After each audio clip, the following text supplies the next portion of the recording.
What's up, guys? How are you? Performance bonuses. Nate Bernard and Austin Turpin, they both got $10,000. And fight of the night was AJ and Wolverine. They both got $10,000. And, you know, we had a hard time picking the bonuses. Aziel Rodriguez looked good. I'm going to take care of him, too. Who's got the first question? Dana, when we spoke after Power Slap 2, you said that this is fun for you because after each one now is when you get to break things down and tweak and perfect and so on and so forth. Now that you're after your third one, where do you rate this? How happy are you with the production? I love to build. I love to build brands. I love to build things from the ground up. I love to build things that people say can't be built. I like to break records. I like to do all that stuff. And you know, I was talking to a couple guys tonight. The production. My production team tonight knocked this thing out of the park. The production was incredible. When you watch this show, we should win awards for this show tonight. We'll never win a fucking award for this show ever, but we should win an award for this show tonight. The production quality of the show was incredible. Like when you watch, I won't throw anybody under the bus, but when you watch Showtime Boxing, and these guys are putting on events. Fucking replays are terrible. The production quality is horrible. I mean, you're waiting for a replay. Replays never come. As soon as the slap is over, my team has 3 different fucking replays from 3 different angles. And the list goes on and on of the quality of production that we had tonight. So, and the reason I'm saying this is I'm not bragging. I'm commending my production team. They absolutely, you know, these guys. It's International Fight Week. We have all these things going on. You know, big UFC event tomorrow, and the production team that worked this event tonight absolutely killed it. I also want to commend the Athletic Commission. They are so on their game with this thing, fouls and, you know, everything's right. They're using the instant replay the way you're supposed to use instant replay. When you think about how instant replay should be used in sports, just Nevada State Athletic Commission, congratulations, amazing job on such a, you know, this is our third live event in Vegas, and they killed it. So I don't know if I answered your questions, but I hope I did. Yeah. I've got a couple for you. You know, this is the third event you've put on, and even for me as a spectator, I noticed in the main event sort of different tactics, different skills that they're trying to use, and it's like you're seeing the sport evolve in real time. I'm curious if you, watching it, feel the same way. 100%, yeah. You know, part of you know, the scrutiny that we've had over the last 6 months, you know, it's awesome. I mean, you have to have this I have to have this kind of stuff. I love this shit. And, you know, when me and my team look at, you know, dive in and start, how do you make this better? How are we better than the last time we were? You know, I don't know if you would try to excel to the level that we're trying to excel to without the critics and the scrutiny and all the things that come along with it. This thing is so identical to the UFC when we started. It's scary. Other than the fact that it's way more successful sooner than the UFC ever was. You know what I mean? I mean, the sponsorship is off the charts on this thing, and it just, tonight was a big night for us. So every so often you get a match where, like, one guy fouls one guy, then they'll get fouled back, and it kind of sort of slows down into this foul-y sort of thing. Do you expect that to disappear as this sport gets further and further along? Yes, and what happens is a lot of these guys are inexperienced. You know what I mean? Some of these guys are starting to, but there's going to be so much money involved in this thing. I mean, you guys just talked to the crazy Hawaiian. He's like, this was something for me. Now I'm going to start taking this a lot more serious than I did. And you know, I was telling Kevin earlier, a few of these guys have already quit their jobs. You know, the Bell always wanted to buy a Mustang GT. He bought a Mustang GT after his last event. You know, and this is, we're 6 months into this thing. And, you know, the 2 guys that fought on the main event have made over $100,000 already this year. So, you know, this is real money. This is life-changing money for a lot of these guys. And the answer to your question is yes.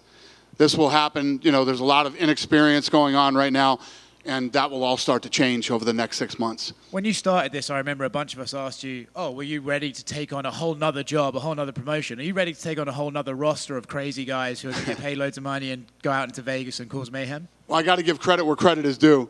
Frank is running this company and doing a phenomenal job. Erica over there in the corner is our matchmaker. and a lot of other people that are helping working on this. This isn't me doing everything myself.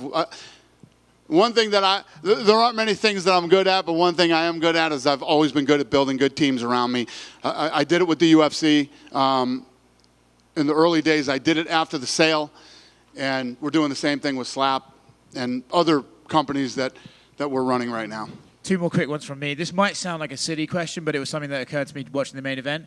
Is there any conversation about making these guys trim their beards? Or is it just like, if your opponent's got a bushy beard, you have to deal with it and find the chin? No, you could not be more. First of all, I think Wolverine lost half his beard tonight. When you see that thing in slow motion, there's red hairs flying everywhere after each slap. And I would absolutely agree with you because the first, AJ's good. AJ and Wolverine are two of the best in the world.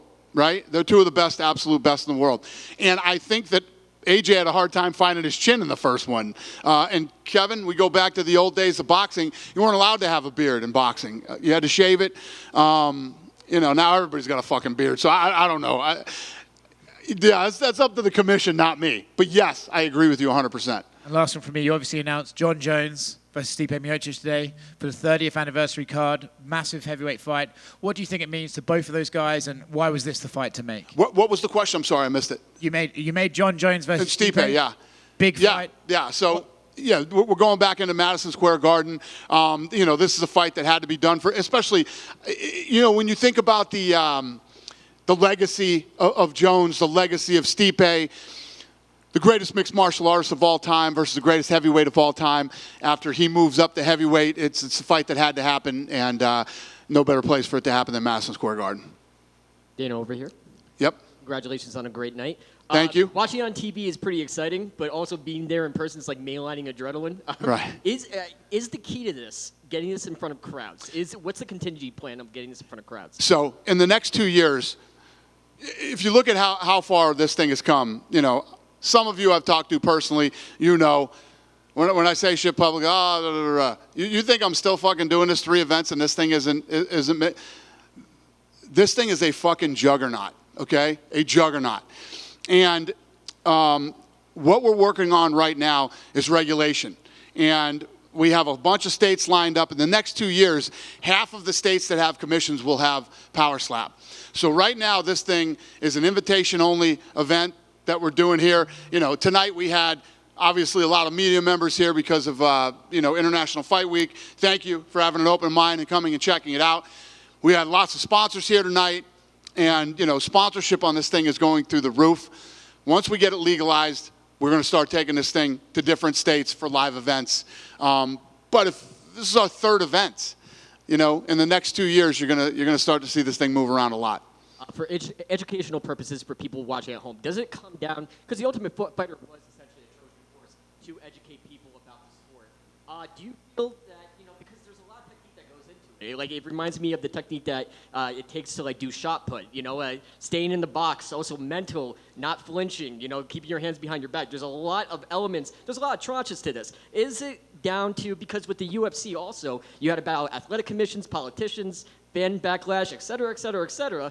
Fans seem like the one thing, and the media seem like the one thing to get over. Is it just comes down to education and educating the MMA demographic and the general sports consumer? Great question. And there's 2 answers to that question. Number 1, yes, some people need to be educated. Number 2, some people will never like this no matter what you do or what you say. Same with MMA. I mean, and if you even look at the UFC and how big this company is and what a major sport we are globally and everything else, we just got New York and France done not too long ago. You know what I mean? So when you look at this as new, this seems crazy to everybody. Same thing that we went through with the UFC. I was saying this tonight to Kevin too.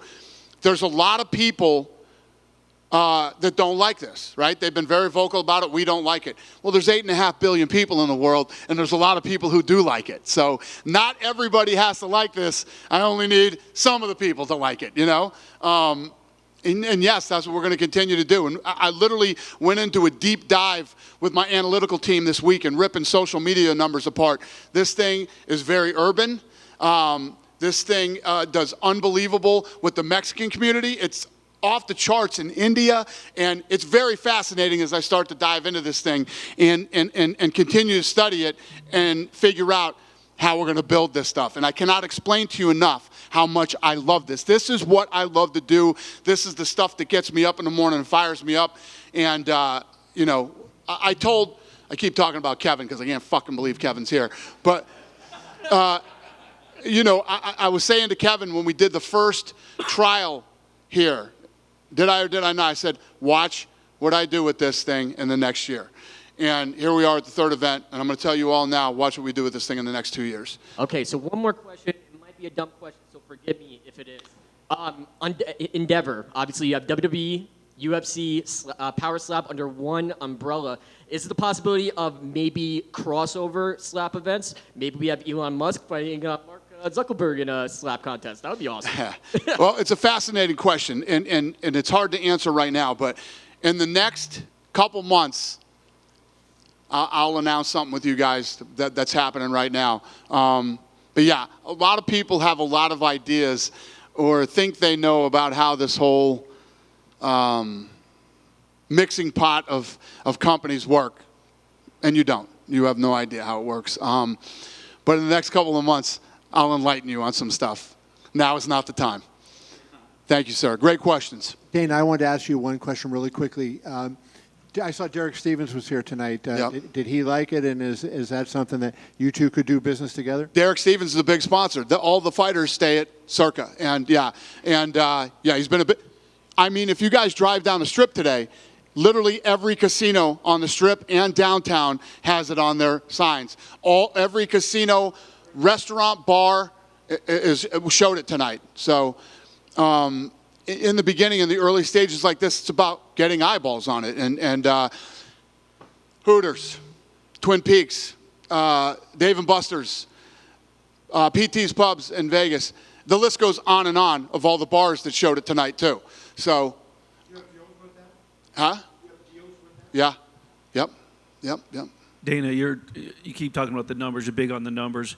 The coin toss, that came out well in advance this time around as opposed to 1 and 2. How much did that play into like the betting numbers and so on? Did that have something to do with it? And what's the return then the feedback you're getting from the betting numbers? Yeah, it's all about the betting. That's why we do it early, because that obviously affects the way people will bet on the sport. And that's the other thing. Another great question. If you look at every major casino had betting, all the offshore DraftKings had betting on it. I mean, what's the Noke boys? Rubet had it. Yeah. FanDuel. I mean, all the majors have gambling on this thing now. So the answer to that question is, hell yeah, it's doing good, or they wouldn't even bother with it. So, I mean, when you look at, talking about legitimacy early, we're doing everything that we did in the UFC. We're out getting this thing sanctioned. We're working with the Athletic Commission to make sure they do a great job. Everywhere that you possibly bet on it has betting, has odds on it. The production quality off the charts. The list goes on and on of all the things that we've worked on over the last, you're talking 6 months. We saw the NFL owners agree to allow sports betting kiosks in stadiums. Is that something you would entertain down the road, possibly in events, and then maybe even with UFC where they could have kiosks and be able to bet? You could bet on your phone, obviously, right. But for people that wanted to bet in kiosks, is that something that you would entertain? Probably the wrong guy for this question. I'm a sick degenerate. I love gambling, and yes, I would absolutely, positively. It's part of the fun of watching sports. Everybody bets on the games on Sunday, and you watch the games that you bet on. Same thing with fights, and I would do kiosks in a minute. Yes. Over here. Dana, Yep. Is a super heavyweight title coming soon? Yeah. We like the super heavyweights. They're fun, and in the UFC, super heavyweights never really made sense. But in this sport, there's a lot of guys out there that can actually be fun and exciting. There is a title for super heavyweights. What is the weight limit? Is it 265 plus against 400? Yeah. Would it be? Yeah, these guys are what? What is it? It's 200 up, right? Yeah. When you do get a live crowd, would you like Fridays to be the days because there's a lot of people in town? Well, first of all, we did well tonight. We did really well with the live feed. Friday nights, you compete with everything, man. You compete with dinner on Friday nights. You know what I mean? You got to take your wife or your girl to dinner. I like Wednesdays, and Wednesdays are really good for the bars too. Friday night is good for bars tonight because we're like in the middle of baseball, and there's not a bunch of stuff you're competing with. But once you get into football season, you got college football, you got the NFL. Wednesday nights are a good night for us. Tonight worked out perfect because it's International Fight Week. All the stuff that's going on this week between the media that's in town, the fans that are in town, sponsors that are in town, it worked for this Friday. And tonight we pulled the most consistent, longest concurrent viewers that we did. We held the peak at like an hour and a half tonight. So it's just fucking. When you're building something from the ground up like we are here, and every little detail. Fucking 10 things can go wrong tomorrow night. They'll piss me off, right? We should have done it perfect or whatever. But none of you will notice, and it doesn't matter, and we'll do a fight another Saturday and whatever. 10 things go wrong when you're building something like this. It's a disaster. It's a disaster. So it's part of the fun of this too. You have to be on your game every single time you put on an event. Everything has to align, and you have to do everything perfectly. And there's a ton of pressure that comes with that, and I love it.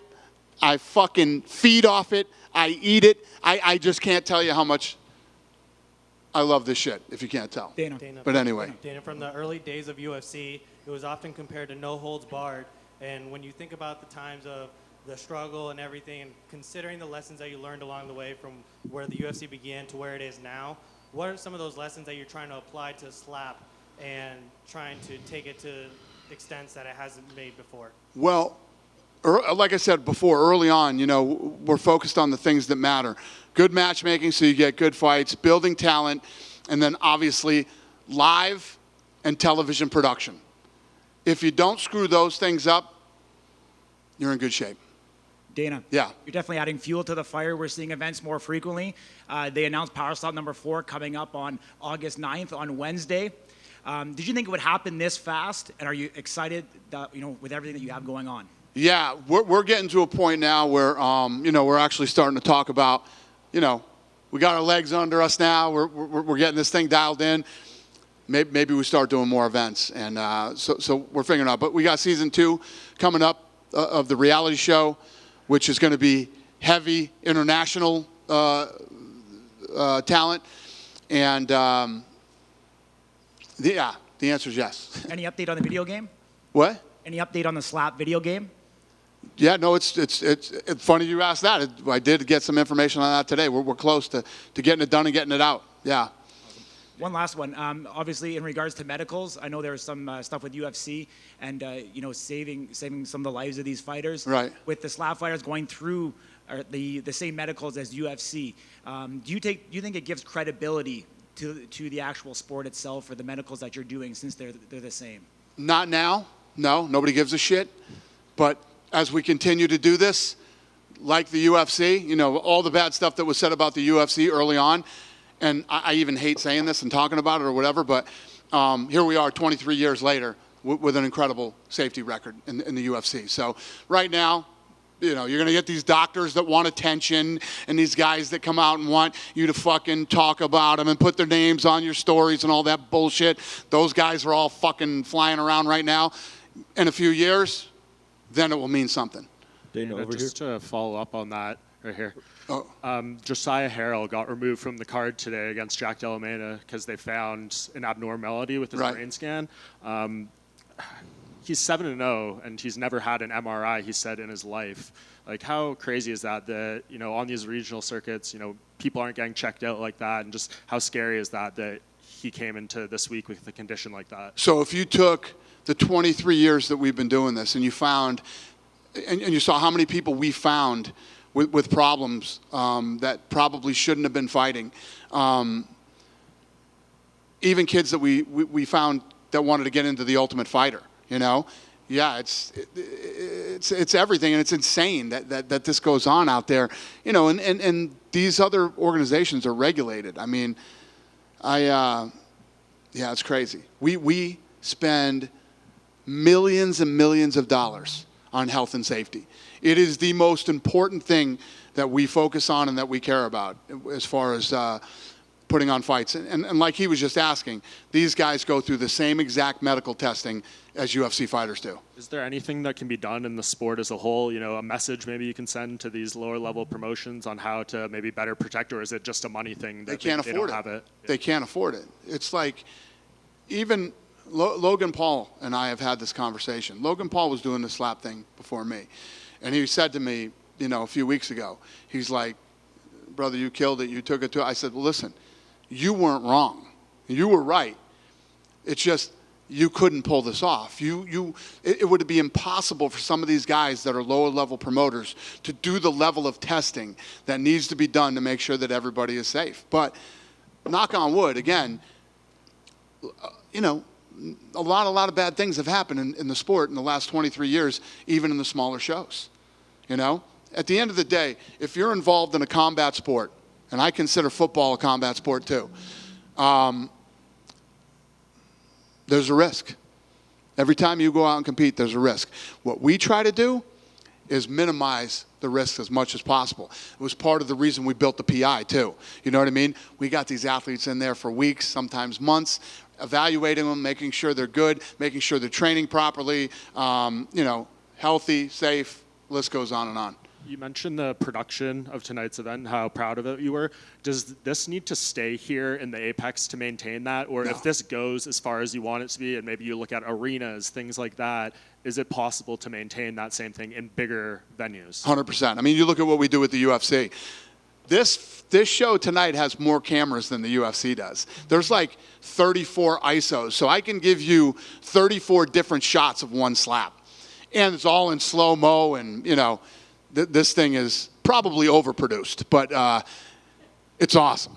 And yesterday it was announced George St Pierre is going to be coming back and competing here in the Fight Pass Invitational in a grappling match. Yeah.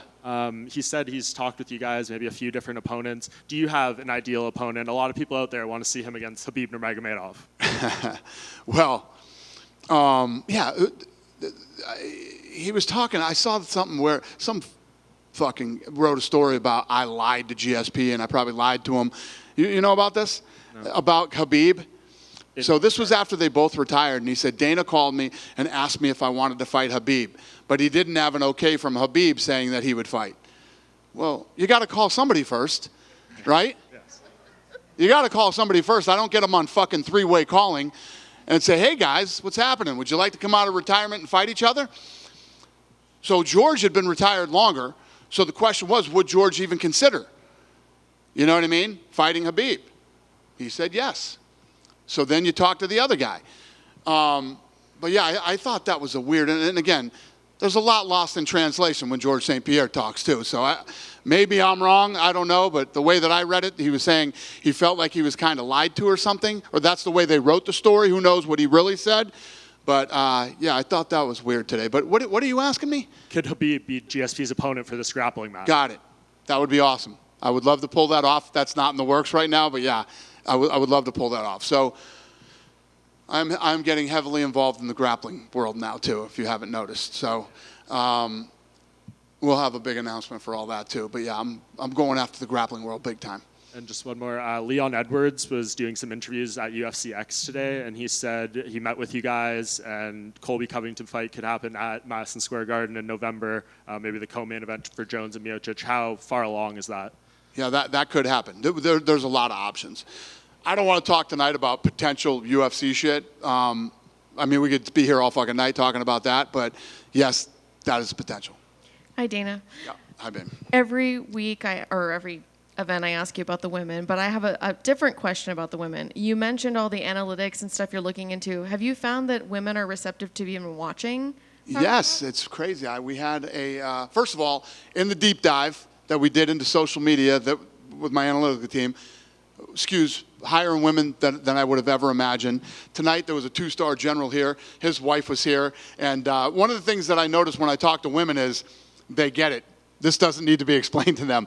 You don't have to break it down like you do, you know, UFC or MMA or whatever you want to, any other combat sport you want to talk about. Women get it. We get a lot of things. Sure. No, I don't disagree, but you don't expect women to be, we're going to Vegas and we're going to a power slap event. Yeah, it's awesome. I love that they talk to a few women tonight. So any update on any women on the next card? Frank, they're coming. We're working on it. Thank you. Thank you. Dana over here. Hey, Dana. Yep. I wanted to ask you about Austin Turpin and his performance. What do you make of that? Is that dude a maniac? Yeah. He's a maniac. What do you He just quit his job. He's focusing full time now on this. And yeah, the kid's impressive. You look at him and you look at him and you look at the guys he's going up against and you think he's in trouble. This kid's a powerhouse and he's an absolute lunatic. And I also wanted to ask you about the co-main event between the crazy Hawaiian and Micah. I know you were pretty excited about that one, 400 pounds versus 400 pounds. Were you slightly disappointed we didn't get to see a finish in that one? Hey, listen, every fight can't be a finish. I told him that when he just walked out. He's like, I wanted to finish. Every fight isn't a finish, kid. It doesn't work that way. But like I said, he said, I'm going to start taking this serious now, man. This was something tonight. This was a different level. This was more than I expected. And he saw his brother fight. So I think what happens is with a lot of these kids, we treat all, whether you're in the UFC, you're here, you show up, you feel like a professional athlete. You know what I mean? You're treated like a professional athlete. And I think that's what they walk away with after this experience. And we've heard it from a lot of the fighters. They're starting to take this serious now. A lot of guys are quitting their jobs and looking at doing this full time. And back to the light heavyweights. After tonight, would Wolverine versus Turpin be something you're interested in? Is what? Wolverine versus Austin Turpin, something you'd be interested in? Holy shit, this is turning into a UFC press conference now. I don't know, brother. I don't know. I'll get back in the matchmaking room on Tuesday and we'll figure it out.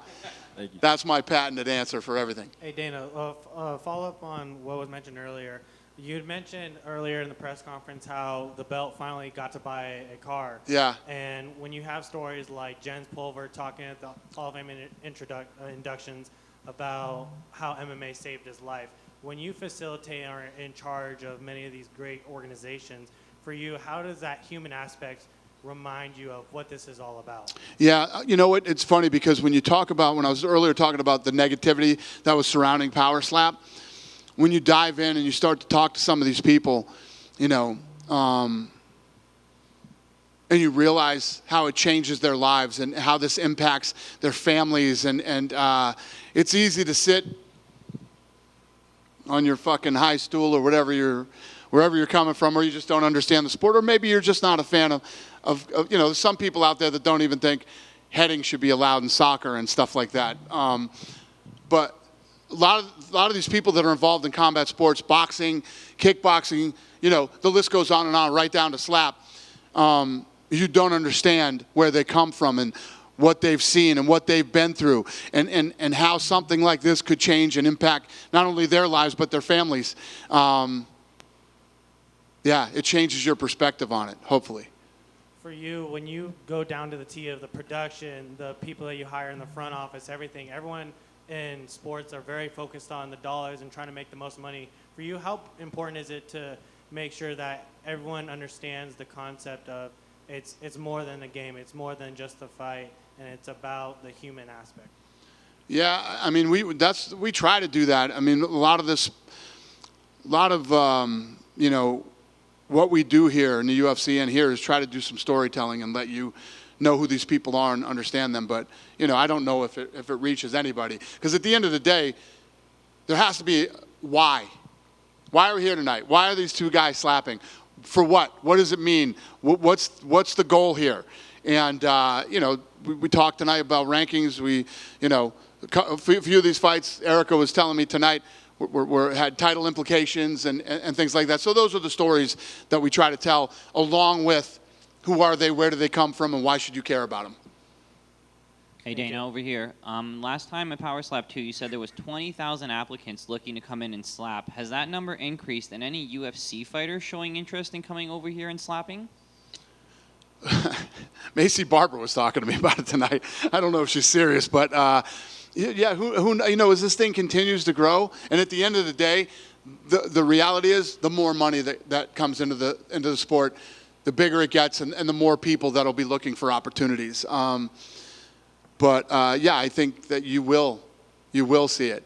But the balls that you have to hold that pad behind your back and take a slap from another person is another level. Wolverine walk out here today. Is everything okay with him?